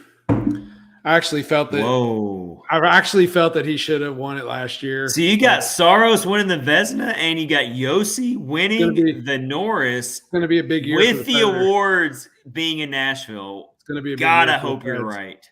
I do too. Gotta hope you're right. That's going to be great. Too. All right, big year for the Predators coming up, boys. All right. Just say Cale Makar. We know you're going to say it. Go ahead. I don't want to, but apparently the league wants him to be because he didn't do something that hadn't been done since the 90s. But anyways, I'd say they're going to give it to Makar again just because he's young and it's a popularity contest. I need to mute myself or I'm going to say some very salty things. I'm still salty about this year's Norris. Yeah. Yeah. You're not wrong. You're not wrong. Here's my thing. That's the safe pick to make. I mean, obviously. Here's my thing about the Josi pick from Rich. As much as I want to agree with you and I hope it happens, I actually think that Josi is going to have a little bit of a dip in his offensive production. It doesn't mean he's going to have a bad year. I'm just saying that he's probably, even with his historically great year as an offensive defenseman, something we hadn't seen in 40 years, he's still not getting the respect that he probably deserves. So if he sees a dip in his production, you really think that he's going to get more votes? I just don't see it. Yeah. We'll see. It also depends on how his team's playing. So if the Predators are winning games and they're up in the standings and they're hanging with Colorado, that could elevate his status as well. But I don't know. The Norris Trophy is a really tough trophy to win. It's stacked. There's so many great defensemen, and it wouldn't surprise me if someone new jumps into the mix this year. That's true. And so that's why I've got Heiskanen. Yep. All right, here's our final prediction for 2022-23. We're going to each pick our most improved player on the Preds. I'll go ahead and start, and I think maybe at least one of you might agree with me on this one. My most improved player on the Preds this year, when we look back on it after the season happens, is going to be Cody Glass for sure. Didn't have to think about it too much, honestly. We got so many players on this team who had career years last year, so I can't pick them to be most improved because they already had great years last year.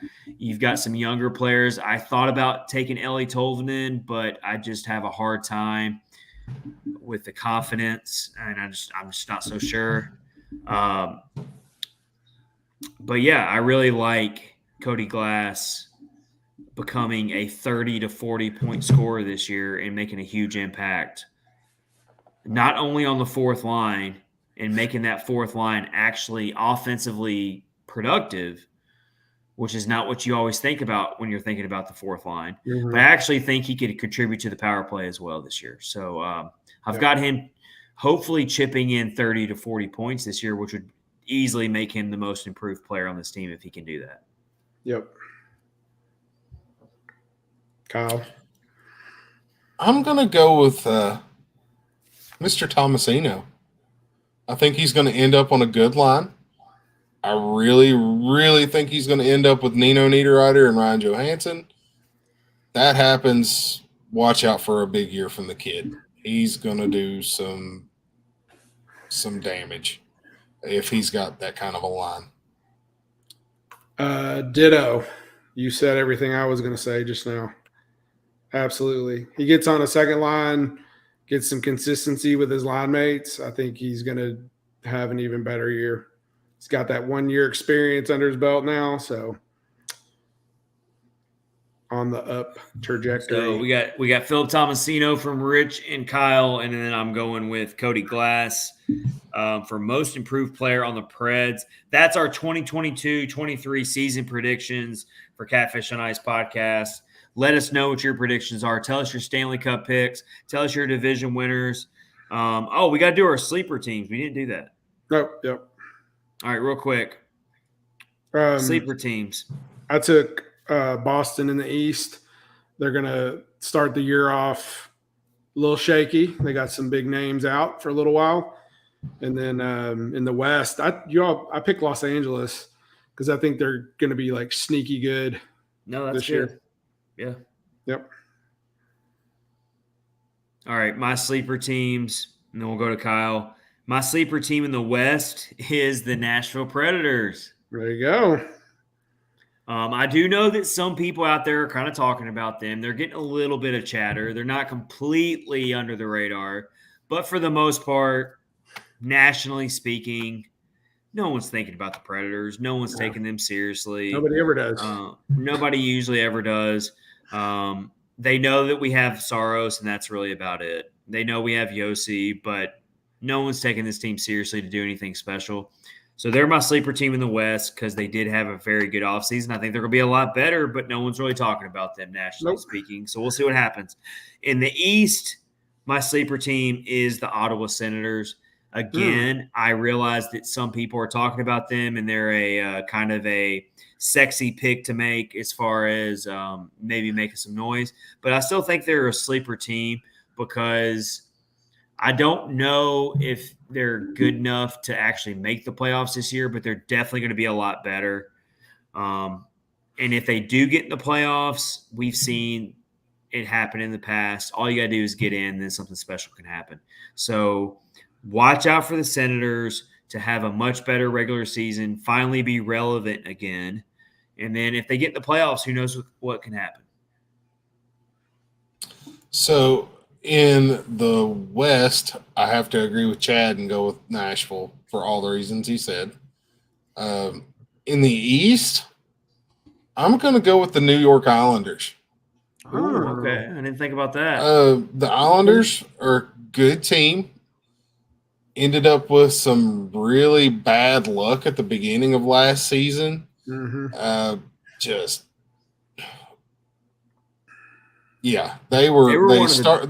They couldn't even play a game in their arena until halfway through the season. They were one of the biggest. They were one of the biggest disappointments of last season. I remember watching. I remember reading season previews from some very reputable websites, picking the New York Islanders to be in the Stanley Cup last year. Yeah. Oh, yeah. They were a huge letdown. Yep. But they could definitely bounce back this year. Nikki said Buffalo.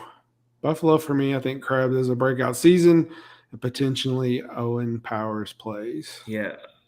Owen Powers is probably regarded as the top prospect in the league right now. So, former number one pick. Absolutely. So, yeah. All right. There's our sleeper teams. All right. So that completes our season predictions. Catfish on Ice, episode 146. Tell us your predictions right now on the live stream on our YouTube channel. Hit subscribe if you're not already. If you're watching on YouTube right now, follow us on Twitter at Catfish Ice. Let's tell you about Raycon. one of our newest sponsors of the podcast.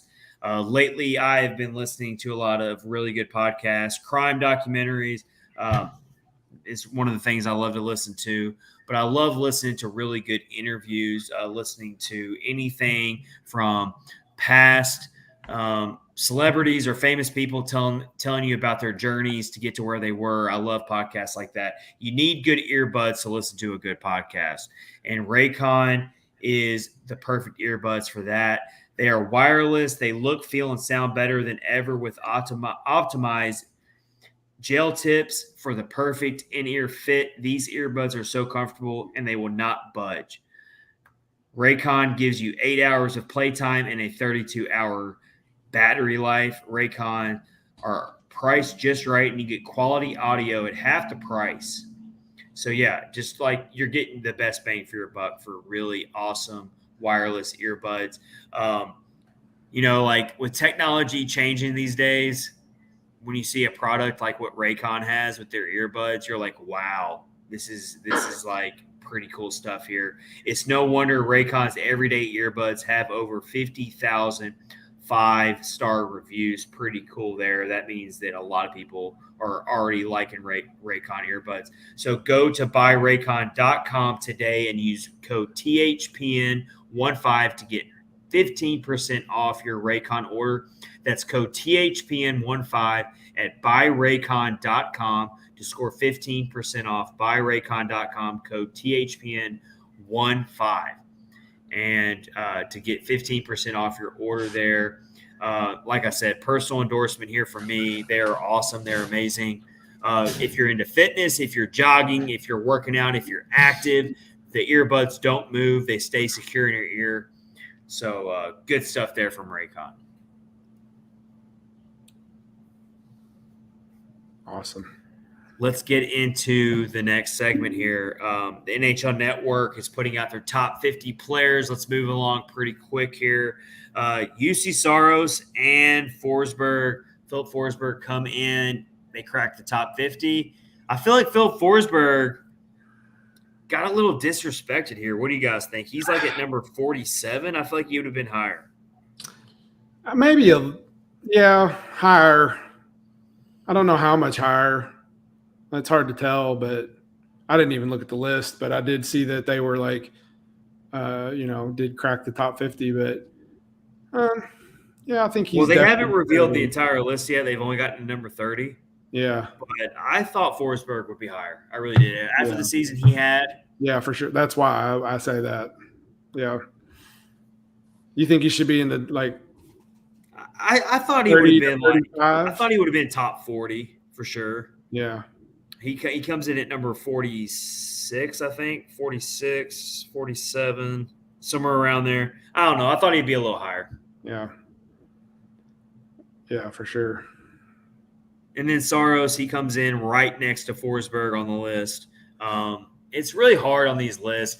They're designed to get people talking, get people arguing, debating and stuff. But you're talking about a top 3 goalie in the league, and he's all the way back, barely in the top 50. Kind of surprised me as well. I'm biased. I get it. But I thought that both Forsberg and Saros would maybe be a little bit higher.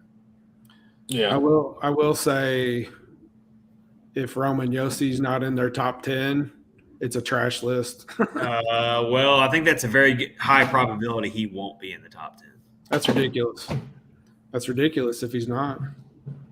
At least Here, 10. I got the list right here. Okay. I had to look for it here. All right. So just going from 50, I'm not going to read the whole list, but just going from 50, we got Jack Hughes of the New Jersey Devils at 50. Moritz Seider, who has only played 1 year. I get it. He's good. I get it that he has all this hype around him, but my God, can we pump the brakes a little bit? He is already at number 49. You mean to tell me that Moritz Seider, he's played 1 freaking year in the NHL, is 1 spot behind UC Saros in the top 10, and he's only 2 spots behind Philip Forsberg? Boo. Like, it's just, I don't get it. I'm sorry. I know he's good. I know he's got a great future. He's probably going to win a Norris Trophy eventually, but I don't understand how he's already at number 49. Saros comes in at 48. Forsberg, 47. Gabriel Landeskog is at 46. Miro Heiskanen, my Norris Trophy pick, comes in at number 45. Alex DeBrincat with his new team in the Ottawa Senators is at 44. Chris Kreider for the New York Rangers is 43. John Carlson of the Capitals, 42. And Jack Eichel is at number 41. I don't know if Jack Eichel should be at number 41. What has Eichel done lately that's anything that special? Made Las Vegas worse.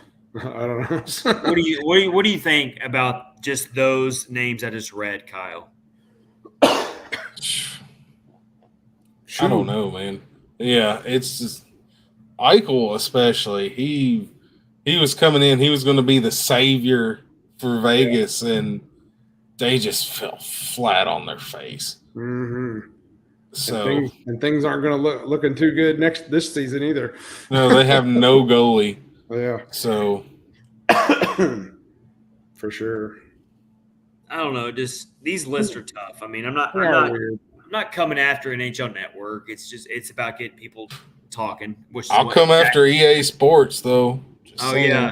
Share that. Yeah, share that. Oh yeah. I guess Roman Josi just doesn't exist. Did Roman Josi retire? I don't know. He's ranked as the number 1 left defenseman by them, but they do their top 10 of each rating. Rating at each position. And Roman Josi is not in the top 10 fastest defenders. Yeah, I don't know. And I don't know if they've just not watched hockey before, or I don't understand how this works. I think it's very possible that they put the list out and they did the game and they produced the game, and then the game had already gone to production and it's already out, and then someone who was in charge of making these ratings thought, "Oh crap, we forgot about Roman Josi. Well, it's too late now. Too late now. We can't go back." Or they don't know what they're talking about at all. Yeah. We didn't put in Roman Josi. Yeah, it's like how he plays for Nashville. Have you guys actually played NHL EA Sports? I haven't in the last 2 years. That game is so frustrating. I've got last year's, but I haven't played it very much. I haven't played the new one, NHL 23, but NHL 22 is one of the most frustrating games ever. It is like one of those games, especially if you really love hockey, and you would expect a game in 2022 to be a lot more realistic. And there are certain aspects of the game that are realistic, but it doesn't go like a real hockey game at all. No. I mean, it is so ridiculous. I've had games where I have 50 shots on goal and the computer has 12, and my goalie gives up 6 goals on 12 shots. And then the computer's goalie just is not even human and just stops everything. Yeah. But or one time you score 15 goals. I'm telling you, it's one of the hardest sports games I've ever played. Have you ever tried to play goalie on there? No, I've never. Golly. I didn't know you could even try do it. You can barely play the game to begin with. It's tough. It's a fun game. It gets you hooked because it moves fast. But there's times where it's wow, this game is not anything like real life hockey. But it's a video game, so it's okay. For sure. All right, last episode. So during the season, we like to do NHL Quick Hitters. We like to go all around the league and hit some really quick topics. So we're going to bring that back to the podcast tonight to close out. We're coming up on 2 hours, folks. So we are totally getting you ready for the new season. We are up late here in the Eastern time zone. We're hitting midnight here, everybody. So we are here for you. Yeah, Kyle's falling. Kyle's about to fall out of his chair. Kyle has to be up for work in 4 hours. Yeah. Kyle, I think there was an episode where you were falling asleep one time. I think there's more than one. Yeah. All right, we're gonna get this in. We're gonna get this in quick here. All right, but this is just goes to show you how much we love hockey. Bringing this podcast to you. All right, let's get this in quick. Quick hitters, NHL quick hitters.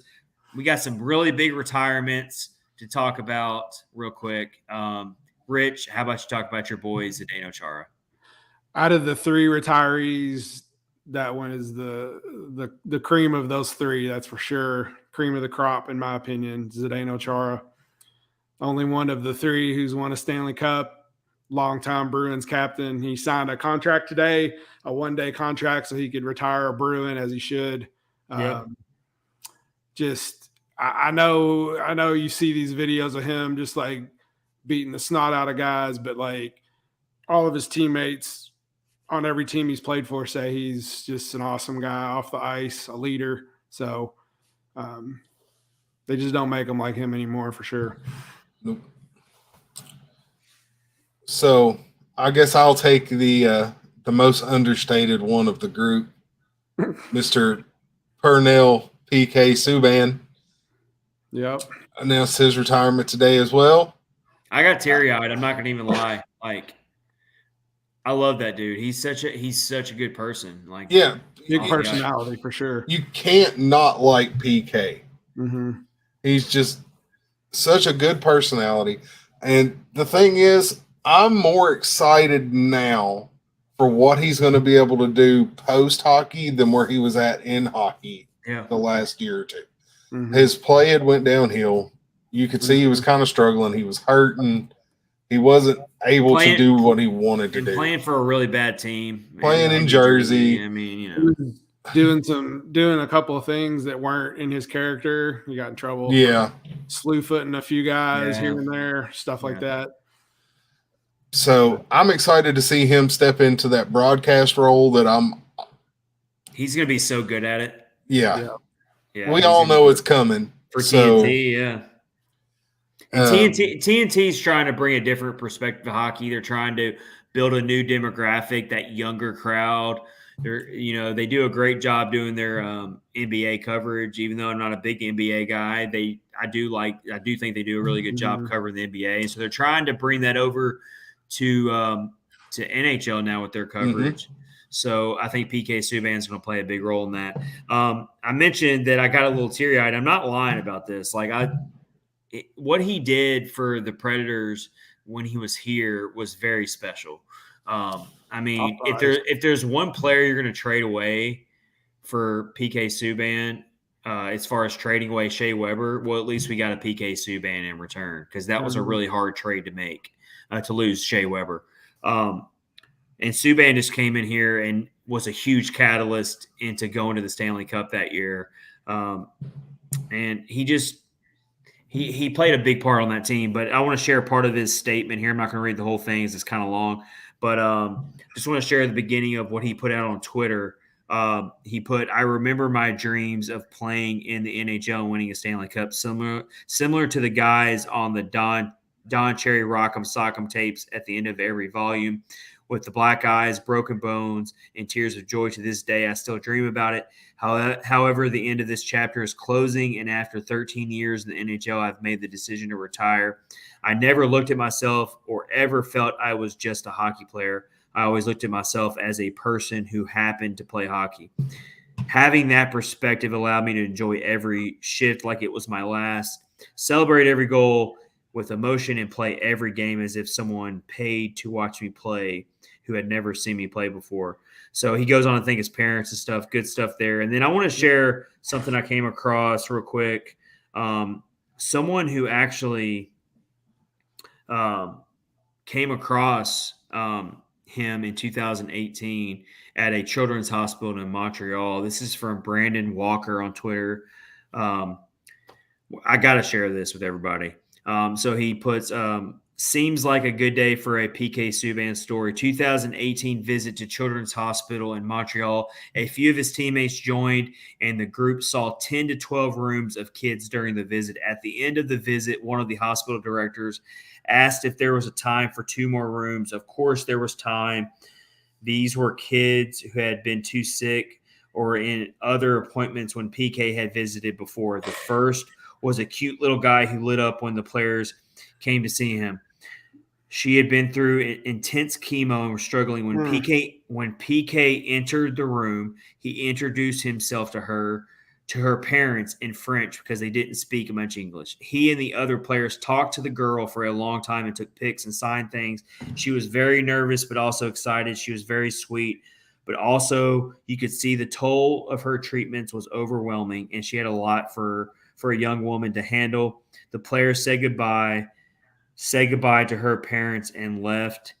That was when the PK, not many get to see, did something special. He turned around and went to her, put his forehead to hers, and said, "You are beautiful and strong. You are a fighter, and you got this." He gave her a big hug and left. She was in tears, not the only one, and he left. It was a 10-minute visit as part of a longer, busy day. The impact he made on her was one of kindness and compassion, knowing it would brighten her day and her parents' day. There were no cameras. No one else saw. It was just him and her, and it was genuine. Professional athletes are blessed and very fortunate. The large majority also know they can do some really nice things for people. PK was an all-star on the ice and will always be an all-star off the ice. Good luck in the next chapter, PK Subban. I had to share that because awesome. It really hit me hard when I read that. And you hear so many stories about PK Subban. That's not the first story I've ever read about him. Oh, yeah, doing for stuff sure. like that. And yes, he seeks publicity because he's a larger than life character, but he not in that way. And so when you read stories like that, it's so amazing. And he'll continue to do that. And we were lucky to have him as part of the Predators for a little bit. So for sure. I think that's a great way to end the episode, guys. We've hit 2 hours. It's been a great episode. We love Thanks bringing to this everybody for joining us. We love bringing this podcast to y'all. It's definitely the highlight of my week. It's so fun hanging out with y'all. Can't wait for another season. Rich and Kyle, love you guys for doing this podcast with me. Best friends for life. But seriously, BFFs, yeah. Good stuff. We can't wait for a new season here. Love all of our listeners who stay up late with us. And we will see you next week as we do our hockey podcast draft and do some other stuff. We'll be talking some preseason hockey at that point. Oh, yeah. And it'll be fun. So everyone have a great week. This has been Catfish on Ice, episode 146, presented by DraftKings and Raycon, promo codes THPN. Everyone stay safe, take care, be kind to one another, and we'll see you next week. Night, everybody.